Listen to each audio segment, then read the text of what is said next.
Well, we have a doozy of a topic to discuss today. It has only been 1 month into 2024, and one of the craziest stories I think we've heard about in many, many years started popping off yesterday, basically last night, as far as my time zone goes. And it was a big deal. Everyone was losing their minds and talking about it like crazy on Twitter. Plenty of videos started getting pumped out before the end of the night as well.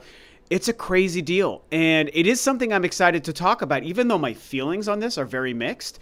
And so, without burying the lead any further, we're talking about these discussions and these reports, none of it confirmed yet, but these reports that Microsoft and Xbox might be bringing some of their biggest exclusive games to other consoles. Most notably, at the center of this story is Starfield, of all games, possibly coming to the PlayStation 5. So, yeah, this whole thing is crazy for so many reasons. And like I mentioned, I am excited to talk about this despite my kind of varying opinions and feelings on all of this, because I love it when I have an excuse to cover something that isn't Nintendo.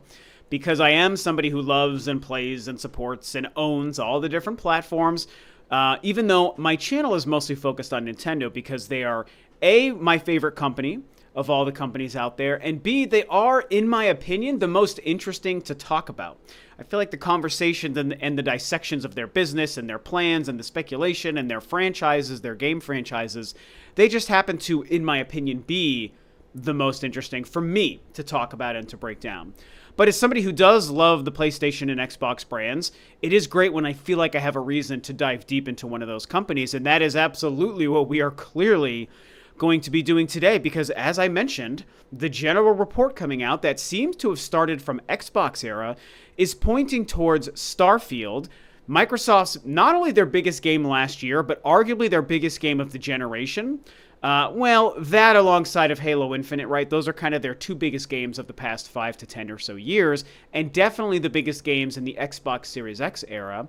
The fact that Starfield might be coming to PlayStation 5, alongside of other reports about Hi-Fi Rush and Sea of Thieves maybe getting ports to other consoles recently as well, seems to be pointing to the fact that Microsoft might be, I hesitate to use the term throwing in the towel, but they certainly might be moving away from being known as a hardware manufacturer and a place to play exclusive content, and they might be spreading the wealth and putting most or all even of their exclusive games and franchises on other platforms, which spells a very interesting and strange future for the Xbox brand. Really quickly, just a quick reminder that I am hoping to cross 25,000 subscribers on the channel, which is something I'm hoping to do in the next couple of months. If this is your first video on the channel, then I hope you subscribe, or if you've been watching for a while and not been subscribed, then I hope this video finally convinces you to do so. So there's kind of a lot to unpack here, and I don't want to make this like a 25-minute video. So let's jump right into the most immediate story, which again was Xbox Era's post last night, their article from last night, where they claimed that Microsoft might be looking at porting Starfield, again, a huge exclusive title that had so many years of build-up and hype, that they might be bringing that to their most direct competitor, the PlayStation 5.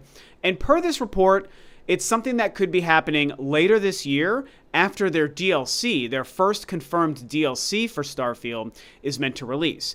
Now, I will say, I actually made a video about this a few months ago. I'm going to just tell you guys right here and now, I am one of those people that is a huge fan of Starfield. I know it's divisive. Like I said, I made a 15-minute video kind of talking about why the game is divisive. And it's just worth noting that I happen to think the game is great. Is it the most forward-thinking, revolutionary game of all time? No, definitely not. It's just a good, fun, space, Bethesda kind of game. And I love it for what it is on its surface. I wasn't looking for anything deeper. I had a ton of fun exploring different planets and flying through the galaxy and meeting NPCs and taking quests. And I actually liked the story. And the gameplay, again, it's kind of like standard first-person fare, but I still really enjoyed it for what it is. So to me, huge fan of Starfield. It was one of my favorite games of last year, and I cannot wait for some DLC for that game. But the idea of Microsoft bringing their biggest game of last year and one of their biggest games of the last 10 years, like I said, over to their direct competitor, the PlayStation 5, is a curious choice. And like I said in the beginning, nothing is like confirmed yet. This is all kind of reports, but I think The Verge kind of followed up with an article stating that there might be some truth to this as well. I have not seen that one yet, so don't quote me, but I heard that that is out there as well. The idea that Microsoft is considering doing this, along with other reports, so this is something else I mentioned in the beginning as well. There has been discussions in data miners over the past many weeks that are hinting at Hi-Fi Rush and Sea of Thieves, two other Microsoft exclusives that only are playable on the Xbox and on PC, might be coming to both PlayStation and Nintendo consoles, right? So you have those two, I would say, smaller tier exclusive Microsoft games that might be coming to other platforms. We've seen that before in the form of Cuphead and the Ori games as well. So those games coming to other platforms like the Switch and PS5, certainly a big deal, but not necessarily cause for uproar or a cause for reevaluating Microsoft's station in the industry. Starfield, though, does ask us to do that. The idea of Starfield going to PS5 says, okay, what's going on at Microsoft? Why would they do that with something that they should otherwise be holding very precious to them as an exclusive title that in theory would bring players to their ecosystem? And they would make players say, I gotta play Starfield, so I'm gonna get it on my PC, or I'm gonna buy an Xbox just to be able to play it. If I didn't already have an Xbox Series X as a non-PC player, I would have purchased my Xbox just to play Starfield. That is the power of an exclusive like that that was so interesting to me. And so that's why this general concept makes everyone say, what the heck is Microsoft thinking? But like I mentioned, there's been other reports and discussions from people on Twitter who typically are in the know, or like I said, that referenced Verge article that I believe is out there, that this might only just be the beginning, that Starfield is kind of the current game being discussed, and that maybe there are a lot of signs pointing to it that some people feel like they know. But maybe this is part of a larger plan. And Microsoft, certain execs at Microsoft have sort of hinted at this over the past year or two as well. But that this might be part of a larger initiative to just start taking most or even all of their biggest games, their exclusive games. We think of Halo, we think of Gears of War. Would this also now include Call of Duty and Activision Blizzard games because they've acquired them? I mean, again, things start to get really crazy, but it might be part of this initiative to bring these titles to PlayStation and Nintendo platforms alongside of Xbox and PC platforms. And if this is the case, man, this is where we start to get into the territory where I have mixed feelings. Like I hinted at the beginning, I can see benefits and I can see negatives. I can see pros and I can see cons to all of this. And if so, I do think it could be pointing towards Microsoft saying we're going to get out of the hardware business and we want to just become a third-party publisher. What this means for Game Pass is a different conversation, and I'll talk about that in a minute. But as far as just the games, this might be them saying Xbox Series generation is our last generation of hardware. So let's talk about how I feel about this and why I'm mixed, right? The pros and the cons that I see to this. Now, I did make a tweet about this as well, but I'm going to expand on this idea. And I'm going to say I'm of two minds of this concept. First, the pros, the good sides to this, right? And the reason I think a lot of people might be excited at this idea is because just on its surface, we're talking bird's eye view of a whole situation like this. The idea of taking any game, any good game, a popular game, a game that people just want to play, and making it available to more people by putting it on multiple platforms, that's a good thing. Good games available for more people to play. Put your hands together, right? As Joey from Friends would say. That's a good thing. And I always support and am an advocate for people being able to play good games with as few barriers to entry as possible. So games, good games and popular games not being exclusive to one platform reduces the barrier for entry. More people, by definition, can play it because maybe you only own or only can afford one platform. Maybe you only have a PS5. Maybe you only have a Switch, but you'd sure like to play Halo or Starfield. Well, if you remove that console Xbox exclusivity barrier, suddenly more people can play these really good games. And I think that's a good thing. And so solely from that one perspective, I like the idea of great games being made available to more people. And again, we might be talking also about things like Call of Duty or even the upcoming Indiana Jones game that I am so freaking excited for. The games like Call of Duty and Indiana Jones and Starfield being available to other players, that's great. I have an Xbox, so I was already able to play those games, but if you don't have an Xbox, now you would have an opportunity to play them. And so for your game time, I think that's great, and I support that. But here's my other perspective, and here's where I see this as a little bit more of a con, or something that my more mixed feelings come into play. And you could maybe argue this is my just more old school mindset, but I think it goes beyond just a generational thing of when you started playing games. This is a personal opinion. This is my personal perspective. I'm not going to demand that you guys agree with this because I know that this is also a hotly debated topic over the past few years. But my perspective and opinion is I personally like and see huge value in exclusive content for all of the different platforms that exist.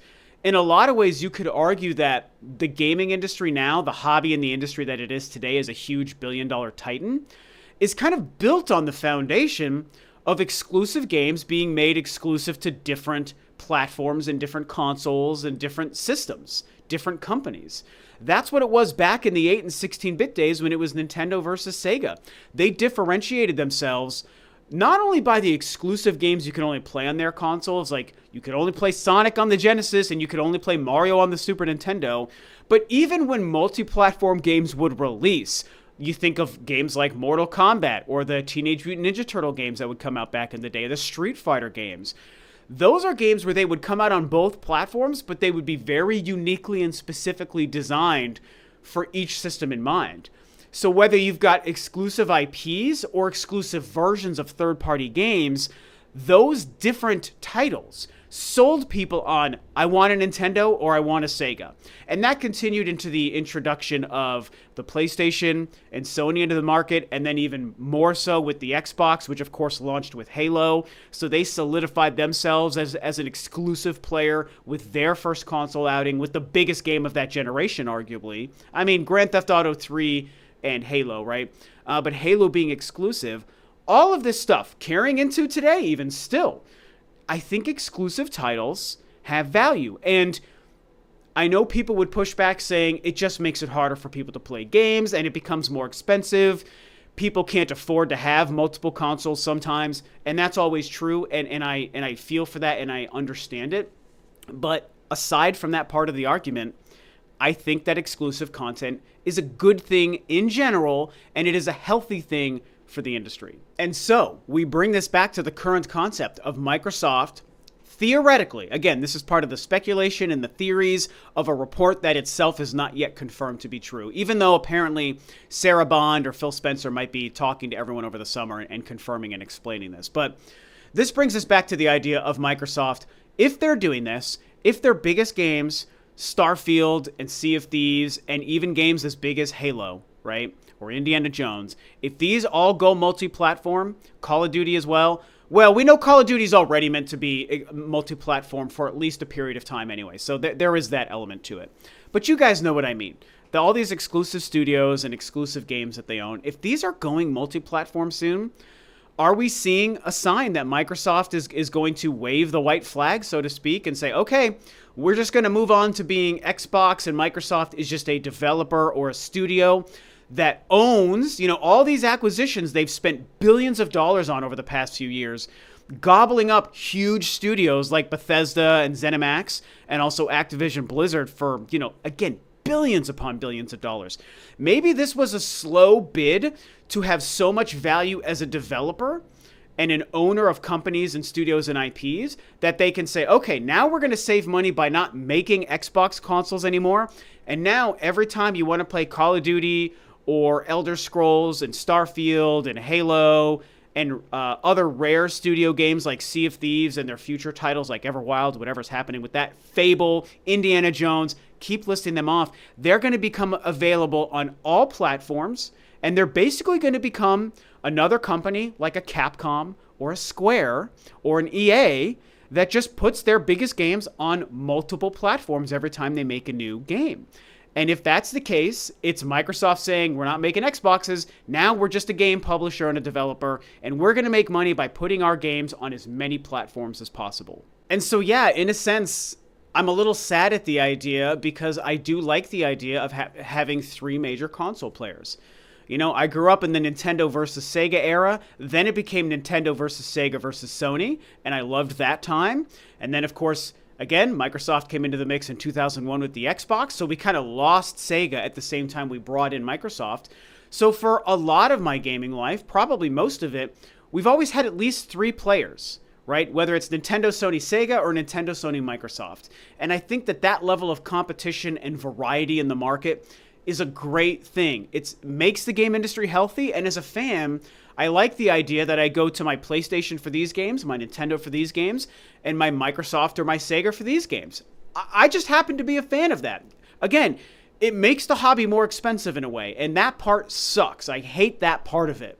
But it just is the nature of business and industries nowadays. Every industry has competing companies and competing products, and this is just how this has always been the video game industry's version of that. And so, yes, I lament the fact that we might be losing one of the major 3, and it makes me wonder, would they ever be replaced in the future if it plays out this way?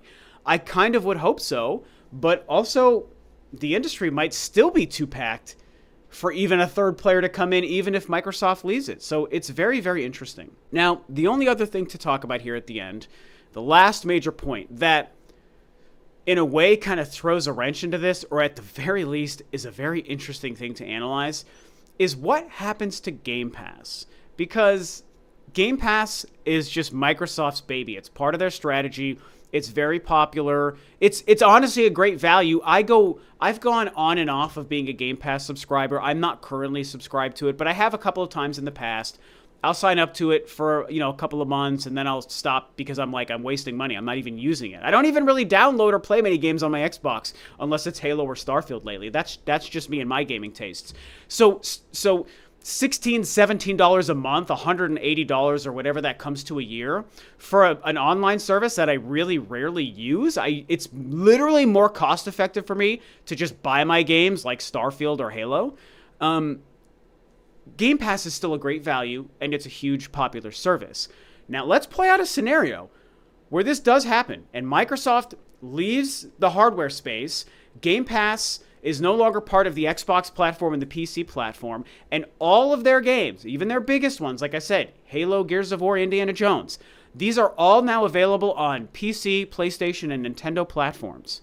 What do they do with Game Pass? Can Game Pass actually be something that becomes itself available on all platforms? I think that becomes kind of dangerous territory for these other console manufacturers and for developers, because if Game Pass and that general service is available everywhere, then what is the incentive to buy any copy of a game ever that would be on it?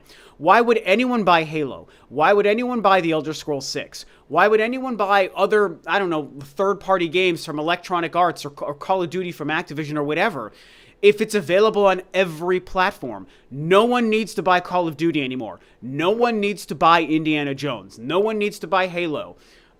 If Grand Theft Auto becomes a game available on it or whatever, once Game Pass is everywhere, every Game Pass game no longer has any options for sales. Whereas the way it currently is, when certain games become available on Game Pass like day one, like a recent example would be like the Turok 3 remaster, for example. Actually, that one's not available on Game Pass. What was? Maybe the Quake remake was one. A game like that is like, you can download it on Game Pass on Xbox, or you'd be buying it on your PlayStation or Nintendo consoles. There's a value to the developer and to PlayStation and Nintendo saying, well, somebody who doesn't have Game Pass is going to buy it on our machine, so the developer is getting money, and so is the console manufacturer, because it's being sold there. But if Game Pass is everywhere, no one is buying those games on any platform. And so I wonder if there would be pushback from certain game developers or from Nintendo and Sony saying, we don't want Game Pass on our platform if you step out of the hardware market, Microsoft, because everyone starts making less money once Game Pass is available on our platforms. You're the only ones making money from your Game Pass subscriptions, but the developers and the console manufacturers, I think, would no longer be making money from those games. So, I admittedly don't know enough about all of the behind-the-scenes operations and where the revenue split is to really say for sure if this would be a bad thing, but taking it at face value, and my knowledge of the industry as a lifelong gamer, When I envision Microsoft leaving the hardware space, going third party, and Game Pass going to every platform imaginable, it feels like it's a bad thing. For the businesses. Is it good for the consumer? Absolutely. It's good for us, the gamer, and there's no doubt about it. And so, yes, that's a good thing. But just the success and the survival of the industry and these companies making games and selling games, do these companies want Game Pass everywhere? I think Microsoft would be the only company benefiting from putting Game Pass on every single device possible. And so I feel like there would have to be pushback, and I don't think it would be necessarily a good thing. Maybe I'm wrong, and maybe it's explained to me later how that's not the case, and maybe it could be a good thing and I'm wrong. So I'm going to admit that now. But man, my gut feeling tells me it's not a good thing. So I think at this point, I have made this a long video because there's a lot to discuss. I even tried to go quickly through it if you couldn't tell, but still I know I've made a pretty long conversation. But it's a big deal. Losing one of the three players would be huge. Microsoft going third party would be huge. Maybe none of that's going to happen. Maybe we're looking at a one-off where just Starfield goes to PlayStation and that's where it stops. No Halos and Gears of Wars and Indiana Jones going everywhere. Maybe it's just like this weird one-off scenario. Maybe they're just testing the waters, and maybe Microsoft isn't planning to leave the hardware space just yet. But it kind of feels like maybe that is going to happen, so I don't know. I think I've exhausted the topic. I hope you guys enjoyed this. I want to hear your thoughts and breakdown and opinions on all the directions this could be going. It's very fascinating. So yeah, talk about it below. Again, subscribe to the channel if you haven't already. And thanks for tuning in. I'll see you guys next time on another video. Bye-bye.